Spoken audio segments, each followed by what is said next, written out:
నారాయణం నమస్కృత్య నరం చైవ నరోత్తమం దేవీం సరస్వతీం వ్యాసం తతో జయముదీరయేత్. వాళ్ళందరూ కూడా అలసట పొంది ఉన్నారని, సూర్యుడు అస్తమించేటటువంటి వేళ అయిందని, ఇక యుద్ధం ఆపడం మంచిది అని ప్రకటించి భీష్ముడు యుద్ధాన్ని ఆపుచేశాడు. ఆ తర్వాత 3వ రోజు యుద్ధం ప్రారంభమైంది. 3వ రోజు యుద్ధం ప్రారంభం అవుతూనే భీష్మాచార్యుల వారు తన సైన్యాన్నంతటినీ కూడా గరుడ వ్యూహంగా తీర్చిదిద్ది తానే స్వయంగా ఆ గరుడ వ్యూహానికి ముక్కు దగ్గర నిలబడ్డాడు. అట్లాగే ఆ కౌరవ సైన్యం గరుడ వ్యూహాన్ని పన్నింది అన్న విషయాన్ని తెలుసుకున్నటువంటి అర్జునుడు సర్వసైన్యాధిపతి అయినటువంటి దృష్టజ్యుమ్నుడిని పిలిచి అర్ధచంద్రాకారంలో వ్యూహాన్ని నిర్మాణం చేస్తే ఆ భీష్ముడితో యుద్ధానికి సౌలభ్యం కలుగుతుంది అని, కౌరవ సైన్యాన్ని మట్టు పెట్టడానికి అవకాశం ఏర్పడుతుందని అర్ధచంద్రాకారంలో వ్యూహాన్ని రచింపచేశాడు. 2 పక్షముల మధ్య భయంకరమైనటువంటి యుద్ధం మళ్ళీ ప్రారంభమైంది. ఏ పక్షమూ వెనుకంజ వేయట్లేదు. ఉభయ పక్షములు కూడా సమాన స్థాయిలో ఉత్సాహంతో యుద్ధం చేస్తున్నారు. అట్లా యుద్ధం చేస్తున్నటువంటి సమయంలో ఆ అర్జునుడు శరపరంపర కురిపించి కౌరవ సైన్యాలు విజృంభించకుండా ఎక్కడికక్కడ అరికడుతూ వచ్చాడు.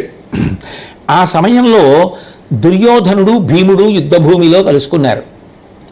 దుర్యోధనుడు భీముణ్ణి చూస్తూనే భీముడి మీద ఒక బాణాన్ని ప్రయోగించాడు. వెంటనే భీమసేనుడు నవ్వుతూ ఒక పెద్ద బాణాన్ని దుర్యోధనుడి మీద ప్రయోగించాడు. దుర్యోధనుడు ఆ బాణం తగలగానే శరీరం తూట్లు పడి మూర్ఛపోయాడు.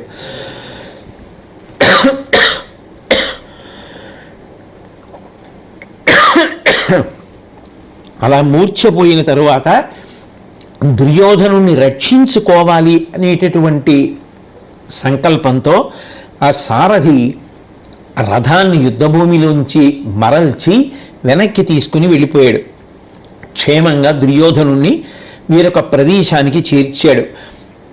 ఆ దృష్టజ్యుమ్నుడు భీముడు కలిసి తరిమి కొట్టగా ఆ కౌరవ సైన్యం అంతా కూడా చెల్లాచెదరైపోయింది.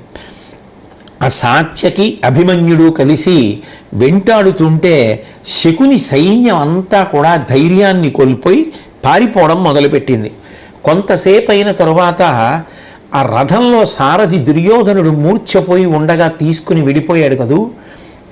ఆ దుర్యోధనుడు మూర్ఛ నుంచి తేరుకుని మళ్ళీ యుద్ధాన్ని వెనక్కి తిప్పి సారథిని మందలించాడు.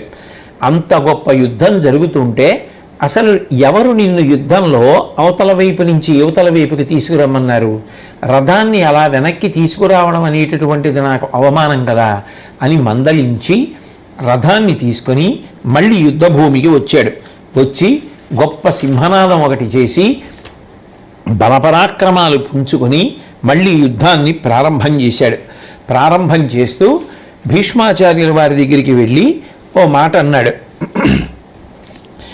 ముక్కున 3 లోకములనొక్కట తాకిన ఏమి పోర మీరొక్కడొకండ గెల్చుటను నోపుదు, పోర మీరొక్కడొకండ గెల్చుటకు నోపుదు రశ్రమ వృత్తి, ఇట్టి మీ ముక్కున నూర్పుగల్గా మన మోహర మీ దురవస్థ పొందుని, అక్కట మున్న పాండవులు కల్గగా నొల్ల మిసెప్పరైతిరి.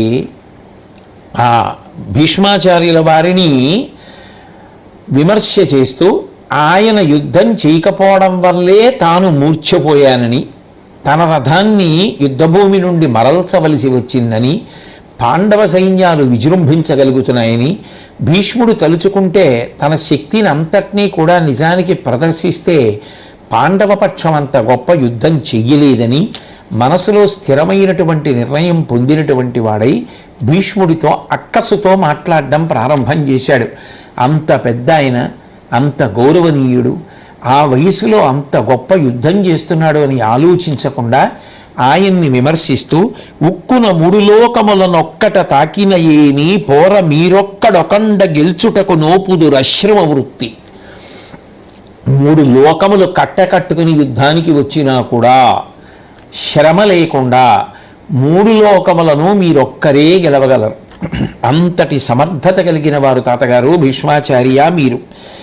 ఇట్టి మీ ముక్కున నూర్పుగల్గా ఇంకా మీరు ఊపిరి తీస్తుండగా, అంటే మీరు బతికుండగా, ఆ మాట ఎంత కఠినమైనటువంటి మాట.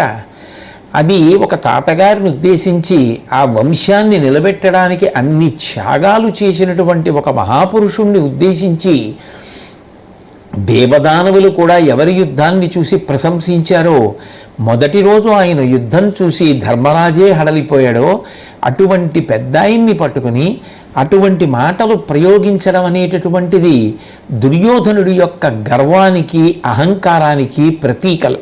అందుకే ఇట్టి మీ ముక్కున ఊర్పుగల్గా మీరు ఇంకా ఊపిరి తీస్తుండగా, మీరు బ్రతికుండగా, ఈ మన మోహరం ఈ దురవస్థ పొందుని మన సైన్యం ఇటువంటి దుర్భరమైనటువంటి స్థితిని పొందవచ్చా? అక్కటామున్న పాండవుల కల్గగ నొల్లమి సెప్పరైతిరి. పాండవులు బాధపడేటట్టుగా, పాండవులకు కష్టం కలిగేటట్టుగా నేను యుద్ధం చెయ్యను అని మీరు ముందే చెప్పి ఉంటే నా దారి నేను చూసుకునేవాడిని కదా. ఆ రోజు మీరు సభలో కర్ణుడినైతే మాత్రం అంత కఠినంగా చెప్పారు, నువ్వు యుద్ధానికి రావక్కర్లేదు, నువ్వు రావద్దు, నీ బంధువులు రావద్దు, స్నేహితులు రావద్దు, నీ కుమారులు రావద్దు, తమ్ముళ్ళు రావద్దు, నేను యుద్ధం చేస్తాను, నా యుద్ధం ఏమిటో చూద్దు కానీ అన్నారు. కర్ణుడితో ఆ రోజు అంత పరుషంగా అంత కఠినంగా మాట్లాడినటువంటి మీరు నాతో ఆనాడే ఇంకొక మాట చెప్పి ఉండి ఉంటే, పాండవులతో నేను కఠినంగా యుద్ధం చెయ్యను అని స్పష్టంగా చెప్పి ఉంటే నా దారి నేను చూసుకుని ఉండేవాడిని. కానీ మీరు ఏదో పెద్ద యుద్ధం చేసేటటువంటి వారిలా నాతో మాట్లాడి తీరా యుద్ధానికి వచ్చిన తరువాత నా ఆశలన్నీ అడియాసలు చేసి మీరు ఇలా చూస్తూ ఊరుకుంటే, మీ శక్తిని ప్రదర్శించకపోతే నేను భంగపాటుకి గురవుతున్నాను కదూ. కాబట్టి మీరు నిష్కారణంగా ఎందుకు అటువంటి మాటలు చెప్పి సర్వసైన్యాధ్యక్ష పదవిని స్వీకరించారు అంటే, ఒక రకంగా అంతర్లీనంగా ప్రతిపాదన ఏమిటి అంటే, మీరు ఆనాడు గొప్ప గొప్ప మాటలు చెప్పి ఇంత కీలకమైనటువంటి పదవిని స్వీకరించి పాండవుల మీద పక్షపాతంతో మీ శక్తికి తగినట్లుగా యుద్ధం చేయడం మానేసి పాండవుల గెలుపునకు పరోక్షంగా తోడ్పడుతున్నారు. ఇంతటి కుటిలమైనటువంటి బుద్ధి మనసులో పెట్టుకొని నీ శక్తికి తగినట్లు యుద్ధం చెయ్యని వాడివి, కర్ణుడిని యుద్ధానికి రాకుండా చేసిన వాడివి, నీకింత పక్షపాతం ఉంది అని నాకు ముందే చెప్పుంటే నేను నా దారి నేను చూసుకునేవాడిని కదా. ఎందుకు సర్వసైన్యాధ్యక్ష పదవిని అసలు స్వీకరించినట్టు? ఈ విషయం ముందు చెప్తే అసలు ఆ పదవిలో నిన్ను కూర్చోబెట్టేవాడినే కాదే. ఇటువంటి మాటలు అంతటి మహానుభావుడు ఈ భూమి మొత్తం మీద ఏ ఒక్క రాజు ఆయనతో యుద్ధం చేయడానికి సిద్ధపడడు. అటువంటి భీష్మాచార్యుల వారిని పట్టుకొని దుర్యోధనుడు ఇటువంటి మాటలు మాట్లాడడం అనేటటువంటిది నిజంగా ఆ భీష్ముడి మనసు ఆ రోజున అర్జునుడు ప్రయోగించిన బాణముల వలన కన్నా దుర్యోధనుడు పలికిన మాటల వలన ఎక్కువ ఖేదపడి ఉంటుంది. భీష్ముడు దుర్యోధనుడి వంక తిరిగి మాట్లాడుతూ, పురుహూత సహితమగు నిర్జర బలమునకైన గెలువ శక్యమే, సమరస్థిరులకు పాండు తనూజుల నరనాయక, నీకు ఇట్లనం తగవగునే. ఓ దుర్యోధన, నువ్వు నన్ను అనేటప్పుడు చాలా చులకనగా అనేశావు, కానీ నేను ఒక్క మాట చెప్తాను విను. దేవేంద్రుడు దేవతా సైన్యాన్నంతటినీ కూడా తీసుకుని వచ్చి యుద్ధం చేసినప్పటికీ కూడా పాండవులతో యుద్ధం చేసి గెలుపు పొందడం అనేటటువంటిది అంత తేలికైన విషయం అనుకుంటున్నావా? అటువంటిది దుర్యోధన, మనం పాండవుల మీద యుద్ధంలో అంత తేలికగా గెలిచేయడం అనేటటువంటిది ఎలా సంభవం అవుతుందని నువ్వు అనుకుంటున్నావు? వృద్ధులు, గతాయువులు, దుర్బుద్ధులు అగు వారి చేత పోదురే, శస్త్రాస్తోద్ధతియు బాహు గర్వ సమృద్ధియు కల పాండుసుతులు అమిత్రధ్వంసి. ఏమిటి అమిత్రధ్వంసి? మిత్రులు కానివారు శత్రువులు, శత్రువుల్ని ధ్వంసం చేయగలవాడా అని పిలిచాడు అంటే ఎత్తి పొడుపు. నిజంగా శత్రువులను సంహరించగలిగిన వాడైతే భీముడి చేతిలో మూర్ఛపోయి సారథి రథాన్ని తప్పించవలసిన పరిస్థితి ఎందుకు వస్తుంది? నీవు చేతకాని వాడివా, నువ్వు యుద్ధం చేయలేకపోయావా, నువ్వేమో మాకు పెద్ద పెద్ద పన్నాలన్నీ వర్ణిస్తున్నావా? నిజంగా మేము యుద్ధం చేసిన నాడు ఎంతమందిని చంపాము, నువ్వేం యుద్ధం చేశావని, ఎవరి జోలికి వెళ్ళి ఎంత గొప్పగా యుద్ధంలో విజయాన్ని సాధించగలిగావని నువ్వు నాకు చెప్పొచ్చావు అన్న దిప్పిపొడుపుతో కూడుకున్నటువంటి మాటలు మాట్లాడుతూ కర్ణుడి పేరెత్తాడు కదూ. కర్ణుడి సభలో అస్తమానం అంటుండేవాడు, వీళ్ళు వయసైపోయిన వాళ్ళు, వృద్ధులు, పక్షపాత బుద్ధి కలిగినటువంటి వారు, అందుకని మనసులో పాండవుల పట్ల పక్షపాతంతో ఉంటారు కాబట్టి మనం నిజంగా గెలవాలనేటటువంటి సద్బుద్ధితో కూడిన వారు కాదు కాబట్టి దుర్బుద్ధి కలిగిన వారు అంటూ ఉంటాడు కదూ. అందుకని కర్ణుడి పేరు దుర్యోధనుడు ఇచ్చాడు కనుక భీష్మాచార్యుల వారు దాన్నే ఉటంకిస్తూ ఒక మాట అన్నాడు, వృద్ధులు. ఏమయ్యా, పాండవ సైన్యాన్ని గెలవడం అంటే అంత తేలిక? దేవేంద్రుడే దేవతా సైన్యంతో కలిసి వచ్చి యుద్ధం చేసినా కూడా గెలవడం సాధ్యం కాదు కదా. ఇక మేమెవరం? వృద్ధులం, గతాయువులం, ఆయువు చెల్లిపోయిన వాళ్ళం, దుర్బుద్ధులం. ఇటువంటి వాళ్ళం పాండవులతో యుద్ధం చేసి గెలవడం అంత తేలికైనటువంటి పని దుర్యోధన? కాబట్టి వాళ్ళు చూస్తే అస్త్రములలో శస్త్రములలో కూడా చాలా నిపుణులైనటువంటి వారు, విశేషమైనటువంటి పరాక్రమము కలిగినటువంటి వారు, శస్త్రాస్త్రోద్ధతియు, వాళ్ళకి శస్త్రములు తెలుసు, అస్త్రములు తెలుసు. అస్త్రము అంటే మంత్రమును దాని మీద ప్రయోగించి విడిచిపెడితే అస్త్రం అవుతుంది, పట్టుకుని యుద్ధం చేస్తే శస్త్రం అవుతుంది. కొన్ని విసురుతారు, శూలాల వంటివి, కొన్ని చేత్తో పట్టుకుని యుద్ధం చేస్తారు, కత్తి వంటివి, కొన్ని చేత్తో పట్టుకుంటారు, విసురుతారు. పాశం ఉందనుకోండి, విసిరి వేసి లాగుతారు. రకరకాలైనటువంటి ఉంటాయి ఆయుధములు, వాటినన్నింటినీ శస్త్రములు అంటారు. మంత్రపురస్సరములు అయితే అస్త్రములు అంటారు. అస్త్రములయందు శస్త్రములయందు కూడా పాండుసుతులు నిష్ణాతులు. అటువంటి వారితో ఆయువు క్షీణించినటువంటి వారు యుద్ధంలో ఓడిపోరా? ఏమయ్యా అలా మాట్లాడతావు అని అయినను ఓపిన భంగిని భూనాయక పాండు రాజపుత్ర సముద్యత్సేనల కూల్చెద కనుగొను మీ నీవును బంధులును సమీపస్థులరై. అయినా కూడా దుర్యోధన, ఇవాళ నేను చేసేటటువంటి అరివీర భయంకరమైనటువంటి యుద్ధాన్ని చూడు. నువ్వేం యుద్ధం చేయక్కర్లా, అలా నా దగ్గర ఉండి తాత యుద్ధం అంటే ఏమిటో చూడు ఎలా ఉంటుందో.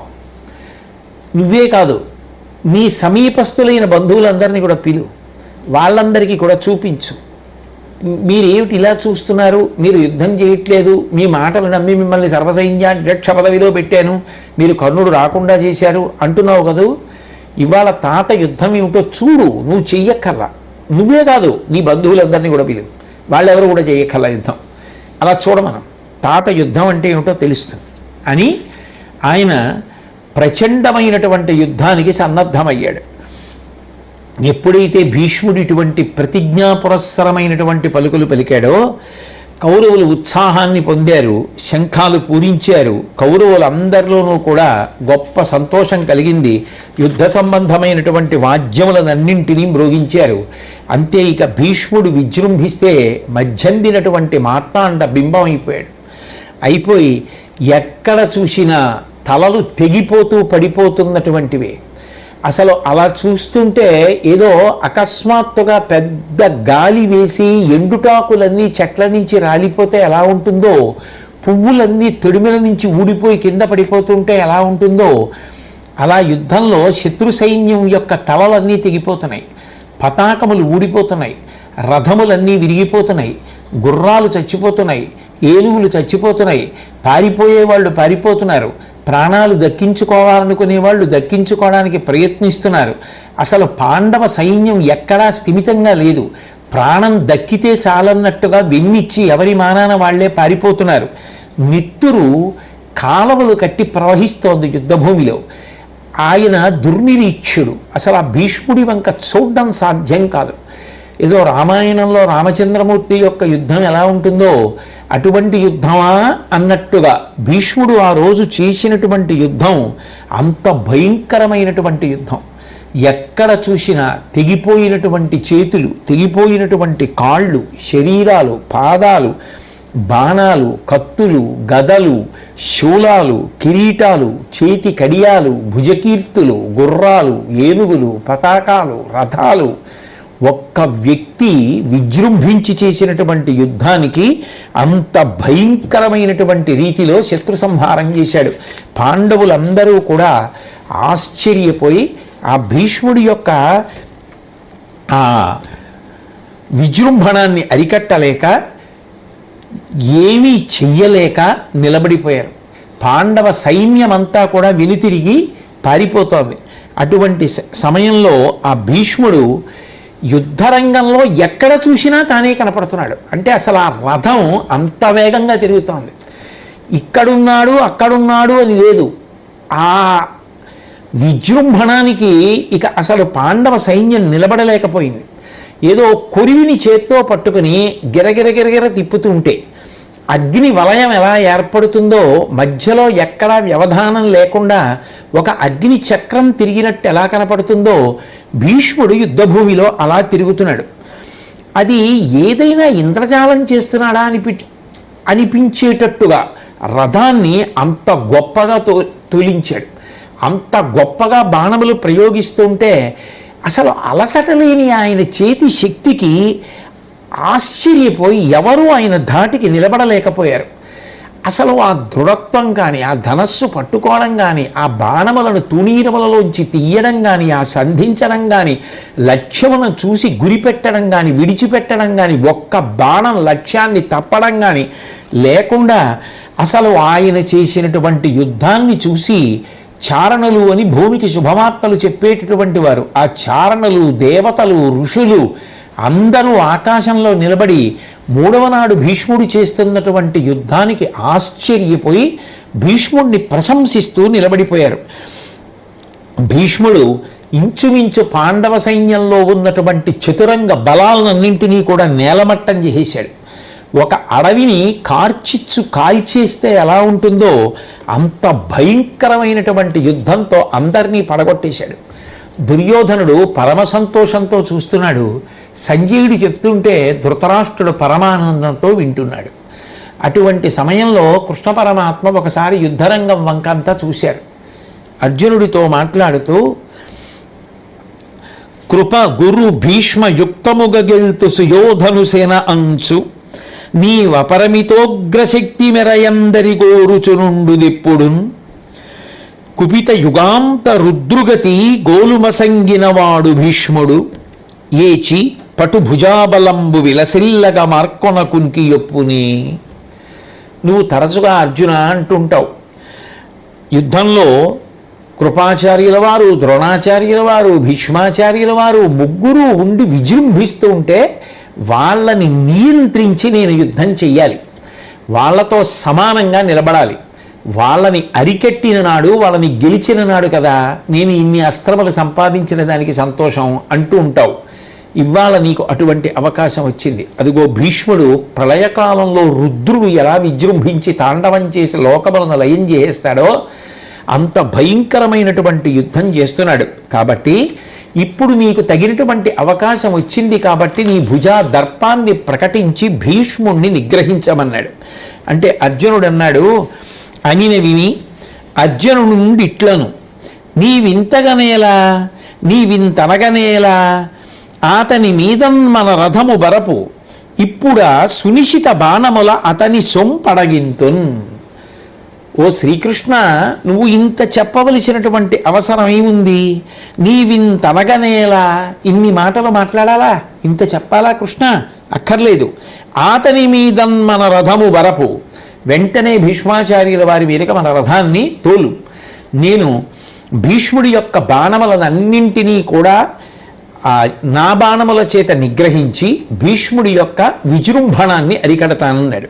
వెంటనే శ్రీకృష్ణ పరమాత్మ అర్జునుడు కూర్చుని ఉన్నటువంటి రథాన్ని భీష్ముడికి అభిముఖంగా నడిపాడు. నడిపి భీష్ముడు అర్జునుడు ఎదురెదురుగుండా నిలబడ్డారు. ఇద్దరు యుద్ధం ప్రారంభం చేశారు.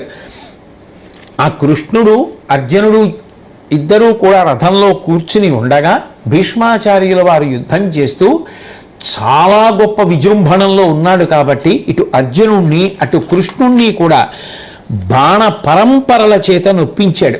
ఎంతగా నొప్పించాడు అంటే అర్జునుడు డస్సిపోయి ఇక తిరిగి భీష్ముడి మీద బాణములు వెయ్యడానికి తగినటువంటి శక్తిని కోల్పోయేటటువంటి స్థితిలోకి వెళ్ళిపోయాడు. అంతగా అర్జునుడు డస్సిపోయి ఒక పక్క ఒరిగిపోయి ఉన్నాడు. కృష్ణుడి మీద కూడా భీష్ముడు అన్ని బాణములను వేస్తున్నాడు. హరి తాను నొచ్చిన నరుని తెరంగు ఎరిగి భీష్మునకు ఇంచుకయున్ కరలాఘవ ఎడలమియుం స్థిరమై పరికించి తనమదిన్ తలపోయున్. శ్రీకృష్ణ పరమాత్మ చూశారు. హరి తాను నొచ్చి భీష్మాచార్యుల వారు ప్రయోగిస్తున్నటువంటి బాణ పరంపర వలన సాక్షాత్ శ్రీకృష్ణ పరమాత్మయే బడలిక పొందారు. నొచ్చిన నరుని తెరంగిరిగి, యుద్ధానికి రథంలో వచ్చినటువంటి ఆ అర్జునుడు కూడా బడలిపోయినటువంటి విధానాన్ని గమనించి భీష్మునకు ఇంచుకయున్ కరలాఘవము ఎడల మియున్ స్థిరమై పరికించి, భీష్ముడు మాత్రం యుద్ధం చేసేటప్పుడు చేతి లాఘవం ఏమాత్రం బడలిపోకుండా అంత గొప్పగానూ బాణాలు వేసేస్తున్నటువంటి స్థితిని బాగా పరిశీలించి గమనించి తన మదిన్ తలపోయున్, తన మనసులో కృష్ణ పరమాత్మ అనుకున్నారు. పాండవ సైన్యముల్ గలకి పారెడు సిగ్గరి వీరిలోన ఒక్కండును భీష్మ మార్కొని మగంటివి సుపగలేడా, ఇంద్రపుత్రుండును చాలా నొవ్వడరితూగెడు ఇట్టిదైన నేడని తీర్పండే ఇతండు కౌరవ నృపాలు సమస్త మనోరథంబులున్. పాండవ సైన్యముల్ గలగిపారెడు సిగ్గరి, పాండవుల యొక్క సైన్యాలన్నీ కూడా సిగ్గు విడిచిపెట్టేసి భీష్ముడిని చూసి పారిపోతున్నాయి. నిలబడిన వాడెవడూ లేడు. వీరిలోన ఒక్కండుని భీష్మ మార్కొని మగంటిమి సూపగలేడా, వీళ్లలో ఒక్కడు కూడా ఇవాళ భీష్మాచార్యుల వారికి ఎదురుగుండా నిలబడి యుద్ధం చేయడానికి సన్నద్ధంగా లేడు. ఇంద్రపుత్రుండును చాలా నవ్వడిరి తూగిడు, ఇంద్రపుత్రుడైనటువంటి అర్జునుడు కూడా నిజానికి బాగా బడలిపోయి ఉరిగిపోయాడు, తూగుతున్నాడు. ఆయన కూడా స్థిరంగా నిలబడి యుద్ధం చెయ్యలేనటువంటి స్థితిలో ఉన్నాడు. ఇట్టెదయైన నీడ తీర్పండే, ఇట్లాంటి పరిస్థితి ఏర్పడితే ఇతండు కౌరవ నృపాలు సమస్త మనోరథంబులన్. ఇట్టెదయైన నీడ తీర్పండే, దుర్యోధనుడి యొక్క కోర్కె నిజం చేసి పాండవ సైన్యాన్ని మట్టు పెట్టేసి గెలుపు దుర్యోధనుడికి దక్కేటట్టుగా చేసి 3వ రోజు యుద్ధంలోనే భీష్ముడు దుర్యోధనుడికి సామ్రాజ్యాన్ని అంతటినీ కట్టపెట్టేసేటట్టున్నాడే, అంత భయంకరంగా విజృంభించాడు. పాండవుల పక్షంలో యుద్ధం చేస్తున్నటువంటి సేనలలో ఒక్క రాజు యొక్క సేన కూడా నిలబడింది లేదు. అన్ని సేనలు పారిపోతున్నాయి. భీష్ముడి యొక్క విజృంభణాన్ని చూసినటువంటి కౌరవులు ఆ విజయోన్మాదంతో పొగరెక్కిపోయి అన్ని వైపులా పాండవ సైన్యాన్ని చుట్టుముట్టేశారు. చాలా భయంకరమైన పరిస్థితి ఏర్పడింది.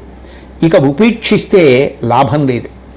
భీష్ముణ్ణి నేనే చంపేసి ధర్మరాజుకి విజయాన్ని కట్టపెడతాను అని ఆలోచించి ఒక పక్క అర్జునుడు చూస్తే బాగా బడలిపోయాడు. చాలదన్నట్టు ఇప్పుడు భీష్ముడి పక్కన కృపాచార్యుడు, కృతవర్మ, అశ్వత్థామ, భూరిశ్రవుడు, జయద్రథుడు, వికర్ణుడు, కౌరవపక్షంలోని గొప్ప గొప్ప వీరులు అందరూ కూడా పక్కకొచ్చి నిలబడి ఉన్నారు. ఇప్పుడు ఒక్క భీష్ముడితో యుద్ధం చేయడానికే బడలిపోయి ఉన్నటువంటి అర్జునుడు ఇంతమంది కలిసి వచ్చి యుద్ధంలో తాకితే చాలా ఇబ్బంది పడిపోతాడు. ఇది ఇక కౌరవపక్షానికి విజయాన్ని భీష్ముడు చేకూర్చి పెట్టేస్తాడా అని అనుమానం వచ్చేటంతటి బలహీనమైన క్షణంగా మారిపోతోంది. కాబట్టి నేను ఇక భీష్ముణ్ణి తట్టుకోవడానికి చక్రం పట్టడం వినా మార్గము కనపట్టలేదు అంటుండగా సాత్యకి గబగబా ఏనుగులతో కలిసి వచ్చి ఆ గజ సైన్యంతో కలిసి వచ్చి పాండవ సైన్యాన్ని ఉద్దేశించి మీరందరూ ఇన్ని ప్రతిజ్ఞలు చేసి యుద్ధానికి వచ్చారు, తీరా యుద్ధానికి వచ్చి ఇవాళ భీష్మాచార్యుల వారు ఇంతగా విజృంభిస్తే భయపడిపోయి యుద్ధభూమిని విడిచిపెట్టి పారిపోతారా? కాబట్టి అలా పారిపోకూడదు. వీరులైనటువంటి వారు విజయమో వీరస్వర్గమో యుద్ధభూమిలో తేల్చుకోవాలి. కాబట్టి వెళ్ళవద్దు, నిలబడండి అంటున్నాడు. అయినా నిలబడినవాడు ఒక్కడూ కనపట్టలేదు. ఎవడి మానాన వాడే పారిపోతున్నాడు. ఆ పారిపోతున్నటువంటి పాండవ సైన్యముల వంక ఒక్కసారి చూసిన కృష్ణ పరమాత్మ సాత్యకి వంక తిరిగి అన్నారు, ఈ పారిపోయే పిరికి పందలందరినీ ఎందుకు పిలుస్తావు? పిలిస్తే మాత్రం వాళ్ళు నిలబడతారా? నిజంగా యుద్ధం చేద్దామన్న ఉత్సాహంతో నిలబడినటువంటి కొద్దిమంది అయినా చాలు, నా మాట ఆలకించు అని గంగానందను కూల్చి ద్రోణుపని చక్కంచేసి కౌరవ్య వీరాంగంబుల్లురుమాడి తత్ప్రబల సైన్యం బెల్లమాయించి ఇత్తున్ కౌంతేయులకి మహీవలయమున్ దుర్దాంత చెంచద్భుజా సంగ స్ఫూర్జిత చక్ర విక్రమ కళా సంక్రీడనోన్మాదినై. సాత్యకి, నేను చెప్పేటటువంటి మాటలు జాగ్రత్తగా విను. ఇవాళ ఈ భీష్ముడి యొక్క విజృంభణం చూస్తే విజయము దుర్యోధనుడికి లభించేటట్టు ఉంది. ఇక నేను ఎంత మాత్రమూ ఉపేక్షించడానికి సిద్ధంగా లేను. నేనే సుదర్శన చక్రాన్ని చేతపట్టి భీష్ముడిని సంహరించి ఈ భూవలయాన్నంతటినీ కూడా ధర్మరాజుకి ఇవ్వడానికి నిశ్చయించుకున్నాను. కాబట్టి ఇప్పుడు నేను చక్రాన్ని చేతపట్టి భీష్ముడిని సంహరించడమే కాదు, ద్రోణాచార్యులు ఇతర కౌరవ వీరులందరికీ బుద్ధి చెప్పదలుచుకున్నాను. ఎవరిని ఎంత నిగ్రహించాలో అంత నిగ్రహిస్తాను. కాబట్టి సుదర్శన చక్రాన్ని పట్టుకుంటున్నానని చెప్పి ఒక్కసారి ఆ సుదర్శనాన్ని స్మరించగానే శ్రీకృష్ణ పరమాత్మ దగ్గరికి వచ్చిన చక్రాన్ని తన కుడి చేతి వేలికి ధరించినటువంటి వాడై ఆ గుర్రాల యొక్క కళ్యాలను పొందికగా తీసి ఆ రథం యొక్క నొగల మీద పెట్టి ఆయన ఒక్కసారి రథంలోంచి కిందకి దూకి ఆ సుదర్శన చక్రాన్ని చేత పట్టుకుని భీష్మాచార్యుల వారిని చంపడానికి పరిగెత్తుకుంటూ వెడుతున్నాడు. ఆ వెడుతున్నటువంటి సన్నివేశం హఠాత్ పరిణామం, అర్జునుడు ఊహించనిది. అంహోమర్దనుడా జనార్దనుడు మధ్యద్భీష్మ కుంభీంద్రుపై సింహోల్లాస విలాసియై కవియునుచ్చేకంబు నాటోపమున్ బ్రహ్మస్ఫూర్తియు దీప్తమూర్తియును సంరంభంబు చూడన్ జగత్ సంహారోన్ముఖుడైన రుద్రుగతి రౌద్ర ప్రక్రియన్ పుల్చినన్. ఆ కృష్ణుడు సుదర్శన చక్రాన్ని పట్టుకుని పరమోత్సాహంతో సంరంభంతో విశేషమైనటువంటి కోపంతో మదించినటువంటి ఏనుగుని సంహరించడానికి ఎగిరి దూకడానికి దాని కుంభస్థలం మీద దూకి కుంభస్థలాన్ని తన పంజాతో కొట్టి ఆ కుంభస్థలాన్నంతటినీ కూడా విచ్చిపోయేటట్టు చేసి మాంసాన్ని పైకి తీయడానికి సిద్ధపడుతున్నటువంటి సింహం ఎంత భయంకరమైన రీతిలో పరుగెత్తుకుంటూ వెళ్ళి దూకుతుందో అలా భీష్మాచార్యుల వారి మీదకి దూకడానికి రథం నుంచి కిందకి దిగి చక్రాన్ని చేతపట్టి నడిచి వెడుతున్నటువంటి కృష్ణ పరమాత్మని చూసినటువంటి అర్జునుడు గబగబా వెనకాతల వెళ్ళి ఆయనని పట్టుకునే ప్రయత్నం చేశాడు. పెద్ద పెద్ద చేతులున్నవాడు ఆజానబాహు ఆ వెనక నుంచి వెళ్ళి ఆయన్ని గట్టిగా పట్టుకోబోయాడు. కానీ ఒక పెద్ద గాలి వచ్చినప్పుడు అది ఎండు కొమ్మలని ఎలా ఈడ్చుకుపోతుందో అలా అర్జునుడిని ఈడ్చుకుపోతున్నాడు. ఈ హఠాత్ పరిణామాన్ని చూసినటువంటి దుర్యోధనుడు, ద్రోణుడు, కౌరవ సైన్యం అందరూ నిశ్చేష్టులై నిలబడిపోయారు. అప్పుడు భీష్ముండెంతయు ప్రియంబున ఇట్లను సంభ్రంబులేక పరమేశుతో ఇటు కృతార్థుని చేయుద నీవి వచ్చి నన్నిప్పుడు నీకు బోలినటులెల్లను చేయుదుగాని వేగరమొప్పదే నాకు ఇట్టి తెరగుజ్వల పుల్ల సరోజలోచన. వెంటనే భీష్మాచార్యుల వారు రెండు చేతులతో నమస్కారం చేసి కృష్ణ పరమాత్మను ఉద్దేశించి, హే భగవన్, మీరే నా యందు ఇంత కరుణ వహించి నన్ను చంపడానికి బయలుదేరి వస్తే ఇంతకన్నా నాకు అదృష్టం ఏముంటుంది? మీ సుదర్శన చక్రధారల చేత నన్ను నిగ్రహించాలని మీరు అనుకుంటే మీరు ఏది ఎలా చెయ్యాలనుకుంటున్నారో దానికి ఒడంబడడానికి నేను సర్వకాలముల యందు సిద్ధంగా ఉన్నాను. పైకి అలా కనపడుతున్న ప్రశాంతమైనటువంటి మనసుతో ఉన్నవాడవన్న విషయం ప్రతిబింబించేటటువంటి పద్మముల వంటి కందులు కలిగినటువంటి కృష్ణ, నన్ను ధన్యుణ్ణి చేశావు. వేగంగా వచ్చి నీ ఇచ్చ ఎలా ఉంటే అలా చెయ్యి. నిజంగా నువ్వు ఇలా రావడం ఒక రకంగా నన్ను సంభావించడమే కదా. వేగరమ్మొప్పది నాకు ఇట్టి తెరగుజ్వల పుల్ల సరోజలోచన, నన్నిప్పుడు నీకు పోలినటులెల్లను చేయుదుగాని, నీకు ఎలా తోస్తే అలా చేద్దుగానివి రా అది కూడా నన్ను సంభావించడమే, నన్ను సత్కరించడం లాంటిదే. కాబట్టి వేగరమ్మొప్పదే నాకు ఇట్టి తెర ఉజ్వల పుల్ల సరోజలోచన. కాబట్టి వెంటనే కృష్ణ రా అని అనేటప్పటికీ ఆ ముందుకు వెడుతున్నటువంటి ఆ కృష్ణ పరమాత్మని ఆపడానికి ప్రయత్నించినటువంటి అర్జునుడు కొన్ని అడుగుల మేర కృష్ణుడి యొక్క వేగానికి ఏడ్వబడ్డాడు. మొత్తానికి ఎలాగో అలా కష్టపడి కృష్ణుణ్ణి నిలబెట్టి కోపము సంహరింపు ఎదుకుంజర పాండవ కోటికెల్లను తేపవుగా వినీవిటుల ధీరత పూనికి తప్పినన్ ప్రతిజ్ఞాపరుడైన ధర్మసుతు శౌర్యము ధైర్యము బాహువీర్యము నృపరిపోక కాదే అనురూపమే నీకిది లోకనాయక.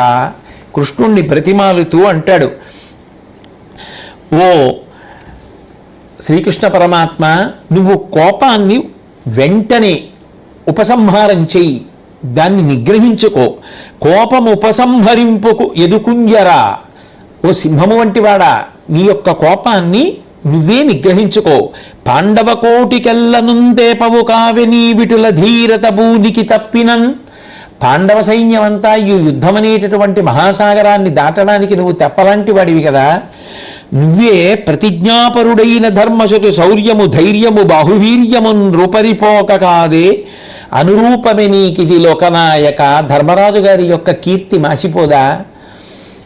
ఆయుధం యుద్ధంలో పట్టను అని ప్రతిజ్ఞ చేసినటువంటి నువ్వు ఆయుధాన్ని పట్టుకుంటే తప్ప ధర్మరాజు గారి యుద్ధంలో గెలవలేకపోయాడు అనేటటువంటిది రేపు సామ్రాజ్యాన్ని అనుభవించవలసి వచ్చిన ధర్మరాజుకి అపఖ్యాతి కదా. కాబట్టి కృష్ణ, దయచేసి నీ యొక్క ఉద్వేగాన్ని అణచుకో, ఈ యుద్ధాన్ని ఆపుచేయి, నువ్వు ఆయుధాన్ని ఉపసంహారం చేయి, కోపాన్ని నిగ్రహించుకో, వెనక్కి వచ్చేసేయమని బ్రతిమాలుతూ, ఇటు తగునయ్యా కృష్ణ శమియింపుము సాత్యకి పంపినాడ వింకట చనితేనియే నీదగు సహాయత. కౌరవసేన రూపు మాపుట అవలీల నాకు నన్ను పొల్లుగా చేయుట నీకు పాడియే. కటకట నా పరాక్రమం గాసిగ చక్రము చేతనంటితే. కృష్ణ, ఇది నీకు తగినటువంటి విశేషమైన సాత్యకిని ఇప్పుడు పంపించావు కదా కౌరవుల్ని నిగ్రహించమని. రథాన్ని నువ్వు అటువైపుకి మళ్ళించు, ఆ చక్రాన్ని విడిచిపెట్టేసేయి, యుద్ధం చెయ్యొద్దు. నువ్వు ఆయుధాన్ని పట్టుకుంటే అర్జునుడు చేతకాని వాడయ్యాడు, యుద్ధం చెయ్యలేకపోయాడు భీష్ముడితో. అందుకని కృష్ణుడు సుదర్శన చక్రాన్ని పట్టుకుని సంహరించవలసి వచ్చిందని రేపు అందరూ నన్ను ఆడిపోసుకోరా? నాకు అవమానం కాదా? నా కీర్తి మాసిపోదా? నేను యుద్ధం చెయ్యలేకపోయాననేటటువంటి అపకీర్తిని పొందనా? కాబట్టి నా యందు దయించి నువ్వు ఆ సుదర్శన చక్రాన్ని ఉపసంహారం చేసి వెంటనే మళ్ళీ రథంలోకి ఎక్కి సారథ్యం చేస్తే నేను నాదైనటువంటి శైలిలో ఇవాళ భయంకరమైనటువంటి రీతిలో యుద్ధం చేసి భీష్ముడిని నిగ్రహిస్తాను. నాకు అవకాశం ఇచ్చి ఆ రథం ఎక్కి సాత్యకి కౌరవ సైన్యాన్ని అణచడానికి ఎటువైపు వెళ్ళాడో అటువైపుకి మన రథాన్ని కూడా బయలుదేరతీయమని ఆ అర్జునుడు బ్రతిమాలితే సారీకృష్ణ పరమాత్మ వెంటనే ఆ సుదర్శన చక్రాన్ని విడిచిపెట్టేసి యుద్ధం చెయ్యకుండా ఆయన వెనకకు వచ్చి సారథి యొక్క పీఠం మీద కూర్చుని పాంచజన్యాన్ని పూరించి మళ్ళీ యుద్ధానికి బయలుదేరారు. అర్జునుడు కూడా తన దేవదత్తం అనేటటువంటి శంఖాన్ని పూరించి గాంధీవం యొక్క అల్లెత్రాటిని భయంకరమైనటువంటి శబ్దం వచ్చేటట్టుగా మ్రోగిస్తూ యుద్ధానికి సంబంధించినటువంటి వాద్య పరికరములైనటువంటి భేరీలు మధ్యలు మొదలైనటువంటివన్నీ మోగుతుండగా అర్జునుడు కృష్ణ పరమాత్మ యొక్క సారథ్యంలో ఆ కౌరవసేన మీద విజృంభించడం కోసమని బయలుదేరినటువంటి ఘట్టం. అయితే ఇందులో ఆశ్చర్యకరమైనటువంటి విషయం ఏమిటంటే, నిజానికి శ్రీకృష్ణ పరమాత్మ అంతటి వాడు చక్రాన్ని పట్టుకుంటే తప్ప భీష్ముడిని నిగ్రహించలేనటువంటి పరిస్థితే అక్కడ కలిగిందా అంటే కథాపరంగా కలిగింది. కానీ శ్రీకృష్ణ పరమాత్మ ప్రోత్సహిస్తే తర్వాత అర్జునుడు అంతా విజృంభించాడు.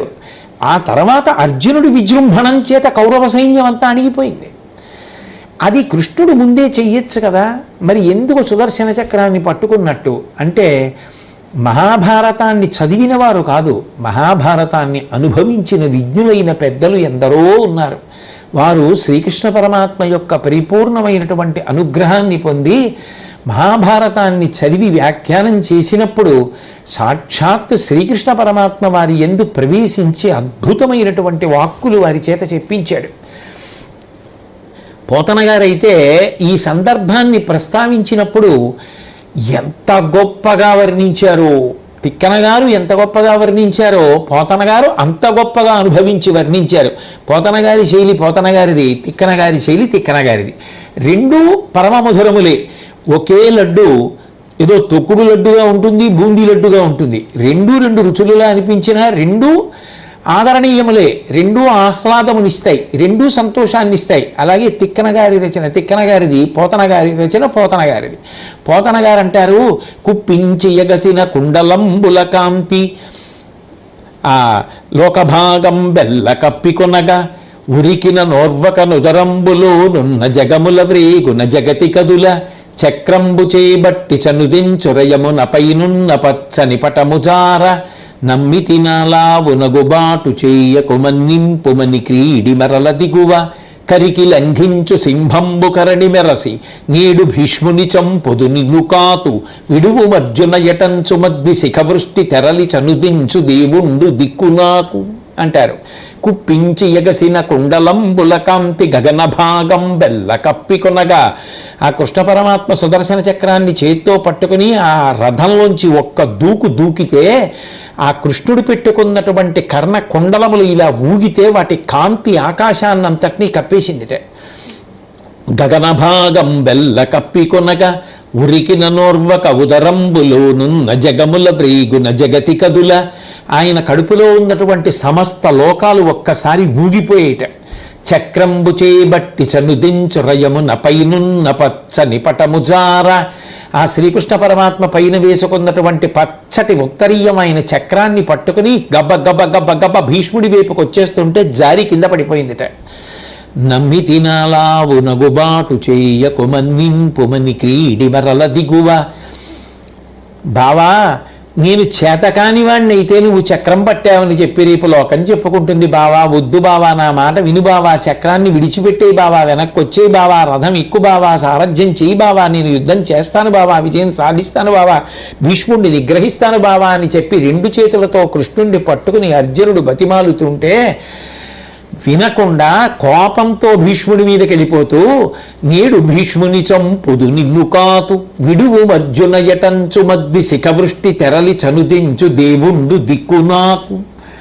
ఆనాడు ఏనుగు మీదకి దూకేటటువంటి సింహం ఎలా దూకుతుందో అలా నన్ను చంపుతానని చక్రం పట్టుకుని తన ప్రతిజ్ఞ పక్కన పెట్టేసి పరిగెత్తుకొచ్చినటువంటి కృష్ణ పరమాత్మ ఉన్నాడే ఆయన నాకు దిక్కు అని అంపశయ్య మీద పడుకుని ఆ భీష్మాచార్యుల వారు శ్రీకృష్ణ పరమాత్మని స్తోత్రం చేసినట్టుగా పోతన గారి భాగవతంలో వర్ణిస్తారు.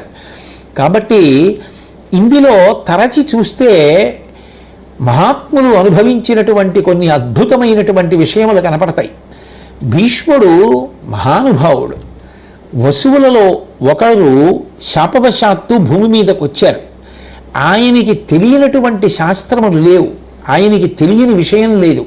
గొప్ప ధర్మాచరణ తత్పరుడు, సుగుణములకు నిధి, కృష్ణ పరమాత్మ యొక్క అవతార తత్వము ఎరిగినటువంటి వాడు, వినయశీలి, మహాత్యాగమూర్తి, కురువంశాన్నంతటినీ కూడా పెంచి పెద్ద చేసినటువంటి వాడు, గంగాతనయుడు, తన జీవితంలో గురువైనటువంటి పరశురాముణ్ణే ఓడించినటువంటి వాడు, ఎందరికో పెద్ద దిక్కైనటువంటి వాడు, ఎంత క్లిష్ట పరిస్థితులు ఏర్పడినా తాను చేసినటువంటి శపథాన్ని ఎన్నడూ పక్కన పెట్టనటువంటి వాడు, తండ్రి వలన పరమాద్భుతమైనటువంటి స్వచ్ఛంద మరణం వరాన్ని పొందినటువంటి వాడు, ఆయనకి తెలియనటువంటి ధర్మం లేదు, నిరంతరం ధర్మాచరణ చేసేటటువంటి మహాపురుషుడు, శ్రీకృష్ణ పరమాత్మ యొక్క గొప్ప భక్తుడు. అటువంటి వాడిని దుర్యోధనుడు యుద్ధభూమిలో నిలబెట్టి అంత మనస్సు బాధపడేటటువంటి మాటలు మాట్లాడి నువ్వు కపట బుద్ధితో ప్రవర్తించావు, సర్వసైన్యాధ్యక్ష పదవిని తీసుకుని కూడా సరిగ్గా ప్రవర్తించట్లేదు అని అంటుంటే దాని వలన భీష్ముడు ఎంత కష్టపడి ఉంటాడో తెలుసుకోలేనివాడా కృష్ణ పరమాత్మ. భగవానుడైనటువంటి కృష్ణ పరమాత్మకి తెలియదు. తనకి పరమ భక్తుడే భీష్ముడు. ఆ భీష్ముడి మనసు రంజిల్లాలి. భీష్ముడు అంటే ఏమిటో పనికిమాలిన దుర్యోధనుడికి తెలియాలి. అంతటి మహానుభావుణ్ణి పట్టుకుని అంతంత మాటలు అనేశాడే, అన్న మాటలు వెనక్కి తీయగలడా? అటువంటి భీష్ముడినటువంటి మాటలు అనొచ్చా? ఇది దుర్యోధనుడికి తెలియాలి. తెలియాలి అంటే భీష్ముడు 3వ రోజు చేసినటువంటి యుద్ధం ఎంత గొప్పది అంటే కృష్ణుడే చక్రాయుధాన్ని పట్టాడు, తన శబదాన్ని పక్కన పెట్టేశాడు. అంటే భీష్ముడు ఎంత గొప్ప యుద్ధం చేశాడో అని లోకం ఆశ్చర్యపోవాలి. దుర్యోధనుడికి బుద్ధి రావాలి. ఇటువంటి మాటలు పెద్దలను ఉద్దేశించి నోరు ఉంది కదా అని వదరి మాట్లాడకూడదని తెలుసుకోవాలి. అట్లా భీష్ముణ్ణి అనుగ్రహించడం కోసం చక్రాయుధాన్ని పట్టాడు అన్నారు కొంతమంది పెద్దలు. మరికొందరు అన్నారు తాను రథంలో ఉండగానే వెనకాతల ఉన్నటువంటి అర్జునుడు భీష్ముని యొక్క బాణ పరంపరకి తట్టుకోలేక నీరసపడిపోతుంటే తన భక్తుడైన అర్జునుణ్ణి రక్షించుకోవడానికి తన శబదాన్ని పక్కన పెట్టేసి ప్రతిజ్ఞని ఉపేక్షించి చక్రం పట్టినటువంటి వాడు ఎంత భక్తపరాధీనుడో నిరూపణం అవుతోంది అన్నారు కొందరు. ఏది ఏమైనప్పటికీ కూడా ఈ ఘట్టంలో ఒక గొప్ప మలుపుని మాత్రం గ్రహించవలసి ఉంటుంది. నిజానికి సుదర్శన చక్రం పట్టుకుని పరిగెత్తడానికి అది ఏమైనా కత్తే? కత్తితో అవతలవాడి కంఠం కొయ్యాలి అనుకుంటే యువతలవాడు తన రథం మించి అవతలవాడి రథం మీదకి దూకి అవతలవాడి జుట్టు పట్టుకుని కంఠం కొయ్యాలి. యుద్ధాలలో అటువంటి ప్రక్రియలు జరుగుతూ ఉంటాయి. కానీ సుదర్శన చక్రాన్ని పట్టుకుని వెళ్ళి భీష్ముడి కంఠం కొయ్యక్కర్లేదు. సుదర్శన చక్రాన్ని స్మరించిన తరువాత, అది వచ్చిన తరువాత నిజంగా భీష్ముడిని చంపాలని కృష్ణ పరమాత్మ అనుకుంటే అదే రథం మీద నిలబడి ఉత్తరక్షణం సుదర్శన చక్రాన్ని వదిలిపెట్టేయచ్చు. వదిలిపెట్టేయకుండా సుదర్శన చక్రాన్ని పట్టుకుని రథం దిగి గబగబా నడుస్తూ అంత కోపాన్ని నటిస్తున్నాడు తప్ప నిజానికి ఆయనకి భీష్ముడి మీద కోపం ఉంటుందా? అంతటి మహాపురుషుణ్ణి చూసి నీ కీర్తి వినువీధికి ఎక్కాలి, నీ గొప్పతనం ఏమిటో దుర్యోధనుడికి తెలియాలి. అందుకోసమని నేను సుదర్శన చక్రాన్ని పట్టానని లోకం చెప్పుకోవాలి. నేను చక్రం పట్టి వస్తూ ఉంటే మరణానికి కూడా సిద్ధపడి ఇది నాకు సమ్మానమే అని 2 చేతులు కైమోడ్చి నిలబడినటువంటి నీ భక్తి, నీ యొక్క ధార్మిక నిష్ఠ, నీ సర్వజ్ఞత, నీ వినయం లోకంలో శాశ్వతంగా ప్రకాశించాలి. ఇంత కష్టపడిన నీ జీవితానికి ఇంతకన్నా కీర్తి కిరీటంలో పెట్టగలిగిన కలికితురాయి ఉండదు. అందుకని సుదర్శన చక్రాన్ని విడిచిపెట్టకుండా సుదర్శన చక్రాన్ని పట్టుకు పరిగెత్తాడు కృష్ణుడు. అర్జునుడు ఆపాడు. అప్పటికి ఆ సందర్భంలో అలా జరిగిపోయినట్టు అనిపించిన నిజానికి అలా చక్రం పట్టుకుని కృష్ణుడు పరిగెత్తవలసిన అవసరం లేదు, ప్రయోగిస్తే చాలు. ప్రయోగించడం మానేసి పరిగెత్తాడు అంటే కేవలం భీష్మాచార్యుల వారి యొక్క గౌరవాన్ని నిలబెట్టడానికే, ఆయన కీర్తిని ఇనుమడింపచేయడానికే. ఇది తెలుసుకున్నటువంటి దుర్యోధనుడు నిజానికి ఇక జీవితంలో భీష్మాచార్యుల వారికి వ్యతిరేకంగా మాట్లాడకూడదు. అలా మాట్లాడకుండా ఉండగలిగితే ఆయన దుర్యోధనుడు ఎందుకు అవుతాడు, ఈయన భీష్మాచార్యుల వారు ఎందుకు అవుతారు? ఎవరి బుద్ధి వారిది. వక్రబుద్ధితో మాట్లాడకుండా కొందరు ఉండలేరు, అటువంటి వారిని రక్షించుకోకుండా భగవంతుడు ఉండలేడు. ఎవరు ఎలా మాట్లాడినా తన శీల వైభవం నుంచి ఒక్కడుగు కూడా కిందకి దిగకుండా నిలబడగలిగినటువంటి ప్రజ్ఞ సంతరించుకున్నవారు జారకుండా ఉండడం వారి యొక్క మర్యాద. కాబట్టి ఇది లోకంలో ఎప్పుడూ ఎక్కడా అన్ని వేళలా నడుస్తూనే ఉంటుంది. కాబట్టి వెంటనే కృష్ణ పరమాత్మ చేత బుద్ధి ప్రచోదనాన్ని పొందినటువంటి అర్జునుడు హరివీర భయంకరుడై కృష్ణుడు సారథ్యం చేస్తుండగా యుద్ధానికి బయలుదేరాడు. అగ్గలిక దూది వెరికొను నగ్గితెరం అన్నారు తిక్కన గారు. పెద్ద దూది పర్వతం ఉందనుకోండి, అందులో కొద్దిగా నిప్పు తీసుకెళ్ళి పడేశారనుకోండి, ఆ నిప్పు వెంటనే దూది అంతా వ్యాపించిపోయి పొగలు రేగిపోయి మంటలు కమ్ముకున్నట్టుగా, దూది అంతా కొద్దిసేపట్లోనే దగ్ధమైపోయినట్టుగా అర్జునుడు విజృంభించి చేసినటువంటి యుద్ధానికి కౌరవ సైన్యంలో ఉన్నటువంటి వీరులు అందరూ కూడా అలా నిలబడిపోయారు. గుర్రాలు నాశనం అయిపోయాయి, రథాలు తుత్తునియలైపోయాయి, ఏనుగులు తెగిపోయాయి. కన్ను తెరిచి కన్ను మూసే లోపల అంతమందిని పడగొట్టేశాడు. పాండవ సైన్యం అంతా ఉత్సాహాన్ని పొందింది, మళ్ళీ గబగబా తిరిగి యుద్ధానికి వచ్చారు. కౌరవ సైన్యం పారిపోవడం మొదలుపెట్టింది. అంత భయంకరంగా కౌరవుల యొక్క చతురంగ బలాల్ని చెల్లాచెదరు చేసేస్తూ చామరాలు గొడుగులు రథాలు అన్నీ విరిగి ఆ యుద్ధ భూమిలో పడిపోయేటట్టు, ఏనుగుల తలలు తెగిపోయేటట్టు, గుర్రాల యొక్క తలలు తెగిపోయేటట్టు, మనుష్యుల యొక్క తలలు ఎగిరిపోయేటట్టు, తెగిపోయిన కాళ్ళు చేతులు, ఉత్తర క్షణంలో కురు సైన్యాన్నంతటినీ కూడా అంత భయంకరమైనటువంటి రీతిలో సంహరించి ఐంద్రాస్త్రాన్ని అర్జునుడు ప్రయోగిస్తే ఆ ఐంద్రాస్త్రంలోంచి వచ్చినటువంటి ఎన్నో బాణముల యొక్క పరంపర కౌరవ సైన్యాన్నంతటినీ కూడా దిక్కుతోచనటువంటి స్థితికి తీసుకెళ్ళిపోయింది. మళ్ళీ కౌరవ సైన్యం యొక్క నెత్తురు ఏరులై ప్రవహించింది. వెంటనే ఆ దివ్యాస్త్ర ప్రయోగం జరిగింది అని తెలుసుకున్నటువంటి భీష్ముడు, ద్రోణుడు, బాహ్లికుడు మొదలైనటువంటి వారు తమ తమ సైన్యాలన్నింటినీ కూడా ఉపసంహారం చేసేసి ఇక అర్జునుడితో యుద్ధం చేయడం సాధ్యం కాదు అని చెప్పి కాగడాల వెలుగులో తమ తమ శిబిరాలకు వెళ్ళిపోయారు.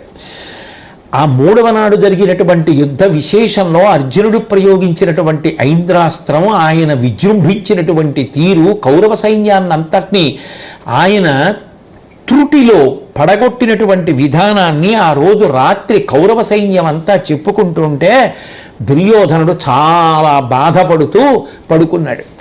అంత గొప్పగా అర్జునుడు మూడవ నాట యుద్ధం చేశాడు. అటు భీష్ముడికి అంత గొప్ప గౌరవాన్ని కల్పించాడు, మళ్ళీ అర్జునుడి చేత అంత గొప్ప యుద్ధాన్ని చేయించినటువంటి కృష్ణ పరమాత్మ నిజంగా అనితర సాధ్యమైనటువంటి రీతిలో కథ నడిపినటువంటి భగవంతుడు. ఆయనకి రెండు చేతులు కైమోడ్చి నమస్కరిద్దాం. స్వస్తి.